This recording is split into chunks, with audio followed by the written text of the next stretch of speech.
Hi, I'm Ricky Moser with Line Athletics, here with A&M Commerce Women's head basketball coach Jason Burton.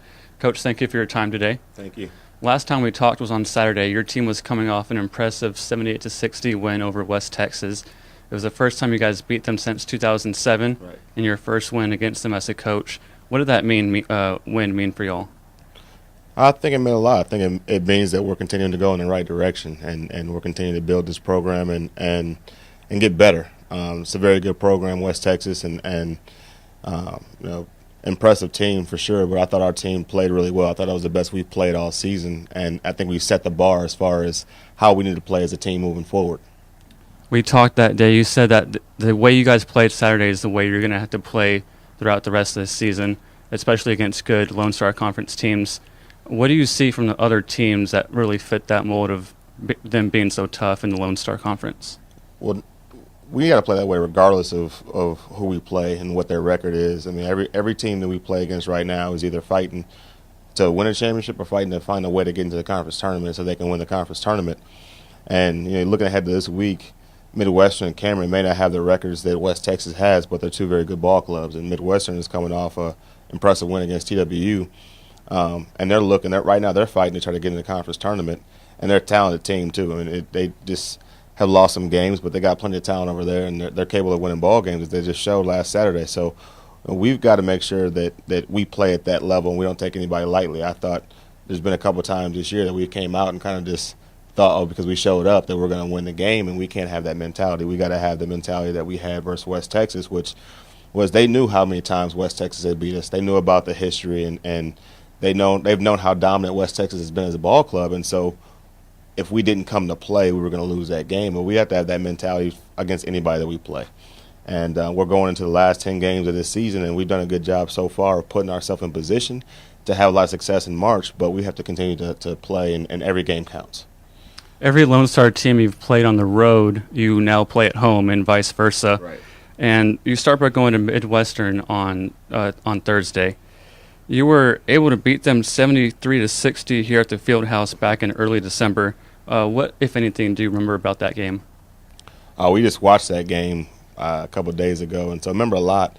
The one thing is that our first two conference games, we were down at halftime. And went to halftime at home, and the other team was winning. And so we got to know that going to their place, two talented teams. And again, I thought that versus Midwestern, Kayla Riley and Artasia Gay got in the foul trouble early, and so we weren't able to play them in the first half, and that's a big piece. They got to make sure they stay out of foul trouble. But the other thing is, I thought our attention to detail from where we are now versus where we were in that point in the season, we're a different team, and so we've got to make sure the team that we are right now and the team that we've been versus West Texas that we talked about shows up, and not the team that was the first conference, the Lone Star Conference game. So. Again, but Midwestern is not the same team as they were back then either, and so they're playing better. They're starting to gel. They're starting to figure some things out. And every time we play West Texas, they do a good job of not just scouting, but trying to make sure that they put us in uncomfortable positions. They change it up with their zone. They always throw different wrinkles in against us. And Coach Ray and the assistant coach over there does a great job as far as scout. I've been knowing him for a long time. We go back to middle school days actually. So. He always does a good job in the scouting, preparing them for this game, and they'll be prepared. So we've got to make sure we come out and we're focused, and our attention to detail and scout is at a high level. You say you're not the same team from that December 3rd game. Obviously, your team has more games under its belt, but what makes you guys different from that first matchup? A part of it, we've had some injuries since then. We've lost Lauren Parker since that game, and I think other people have had to step up. But offensively, we're starting to do some things. We're moving the ball well.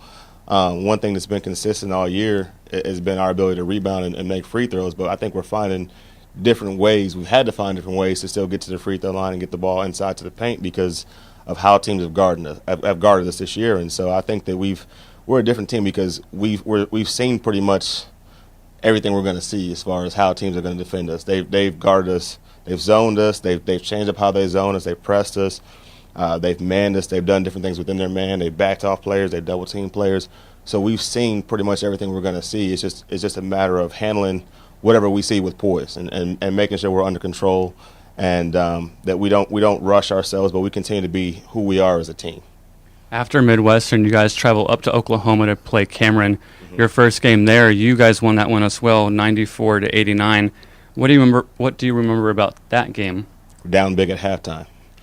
I mean, we had that was the day we played early. We had the kids here, and we filled the field house with the different elementary schools, and we had education day at our place. But we needed our crowd to kind of get us back in the game because we had such a deficit at halftime, and that's a team that can really score the ball. I was just looking at the stats, and they're one of the top scoring teams in the country right now.